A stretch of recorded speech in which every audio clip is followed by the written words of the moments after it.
Yeah, I think I had lost you. But yeah, I was saying that I had sent you a clip of Shakur Stevenson and some of the things that he said, and I wanted to get your take on it.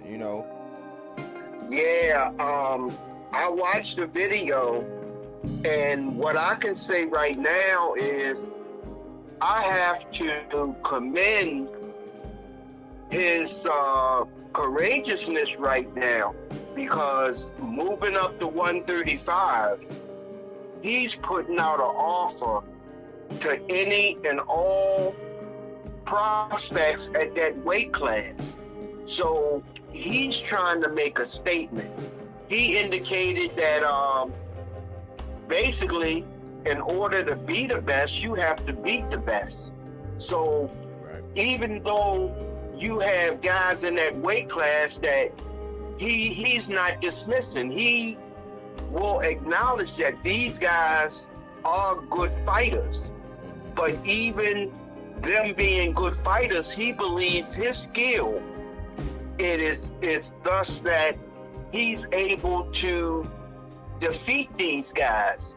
So the type of attitude that he has is the type of attitude that a boxer should have. And everything he said, I don't think he said anything wrong. It's just that who's going to take him up on an offer and give him a fight and let this young man dare to be great? Because it sounds to me that's what he's seeking. He's daring to be great, and he wants to go through any or everybody in order to complete that task. So I mean, I'm eager to wait to see who's going to take him up on the offer. I commend him. It was a while ago I had posed a question, because it's almost like Floyd when he changed and he went from Pretty Boy to Money Made, and I was saying that people were saying that Bud needed to kind of do it, like when you turn on your dark side, and I was saying, man, if Shakur turning on his dark side, is he going into this other mode where he's just getting ready to like take off? Because he has a strong foundation. Now, let me ask you about what he said as far as 135 division being overrated. Because I thought that was that was the first statement he said, and we'll get to the other one. But he said 135 was overrated. The division is overrated. You agree with that? No, I don't think the division is overrated. Now, I have to say this. He admitted to there being good fighters in that division.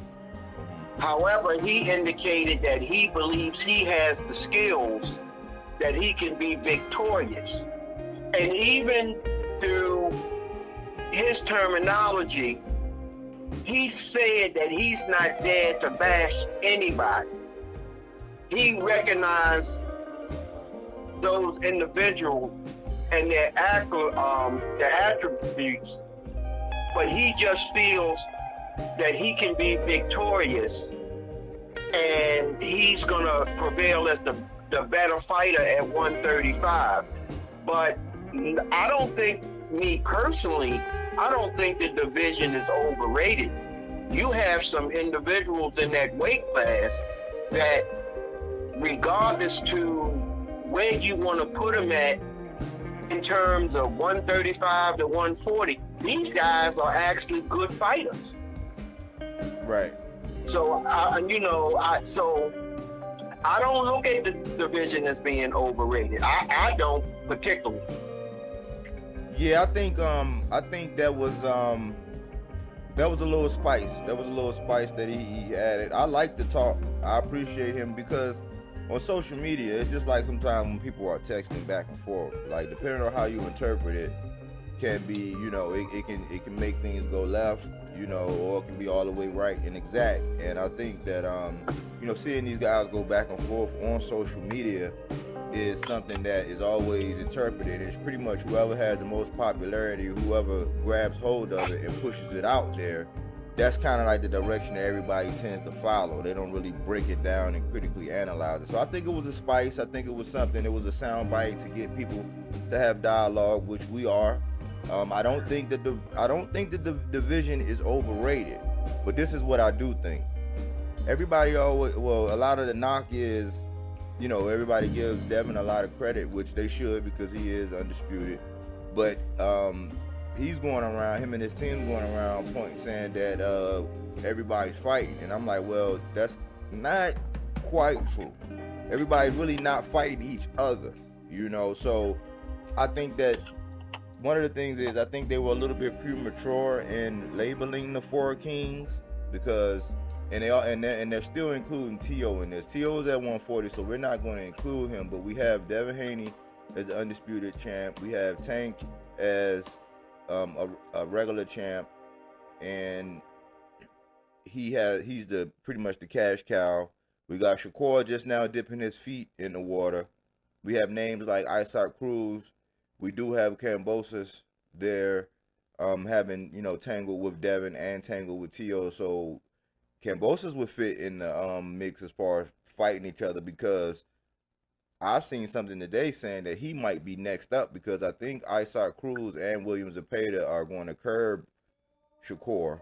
And, you know, what do you think about Kambosos and Shakur? Would it be worse, or what would we see if we saw that? Like, would it be any different than Devin and Kambosos?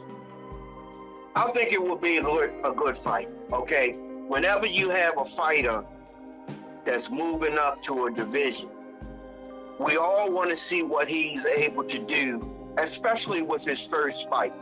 You know, sometimes, you know, the weight moving up, is it going to affect him?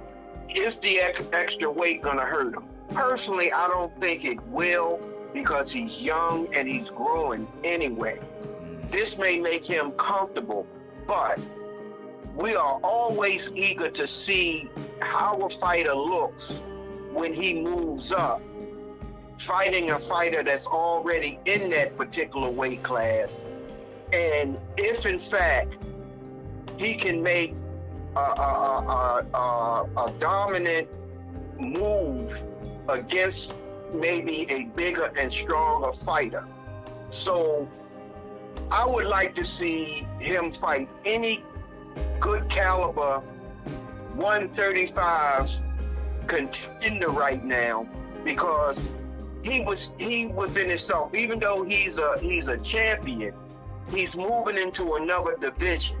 So therefore, we have to, you know, just see how acclimated he can be with that weight class, and let's see if his punching power allows these guys to be kept at a distance, or will they be able to just move and walk and stalk him down, because they're used to being hit a little harder probably than the guys in the previous weight class. So it's going to be somewhat of a test, you know, a feeling out when he finally steps in at 135. And I'm just eager to watch him fight, because he has the ability.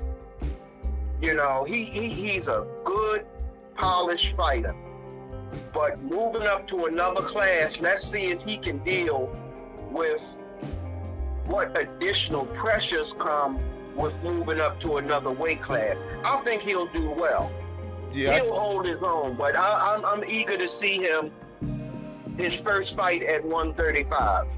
Yeah, I think I am. I think he has the skill set. I do call him the definition, and you know, I hope Shakur don't ever hear me and think that I be hating on him. I just only fight I really would say can really get with him is Tank. You know, that's the only line I draw in the sand. So I think that's pretty good, man. Other than that, I'm pretty much riding with Shakur all day, every day.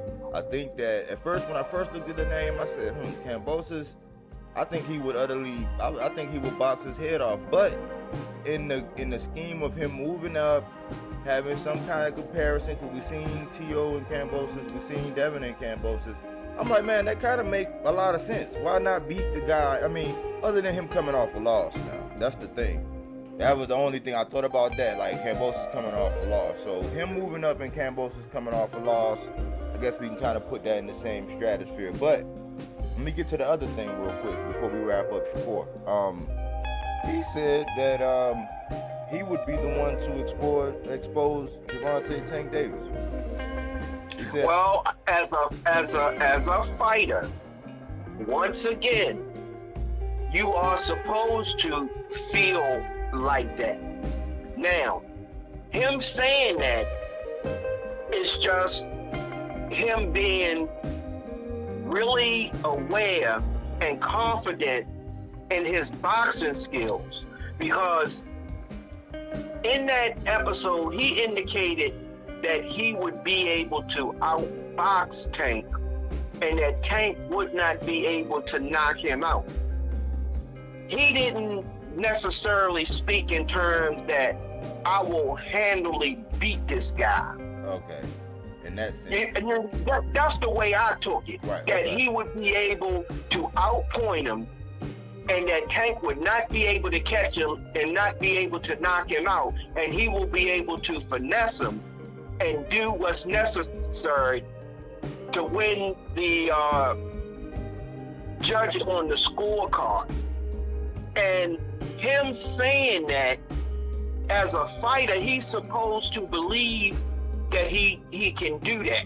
Because if he go into that fight apprehensive, then he would really be doubting himself. But right now he sounds very confident, and that's the way you would want your fighter to be. He didn't sound cocky, but he just seemed confident that he has to get in there, not get knocked out, and as a result come away with the win.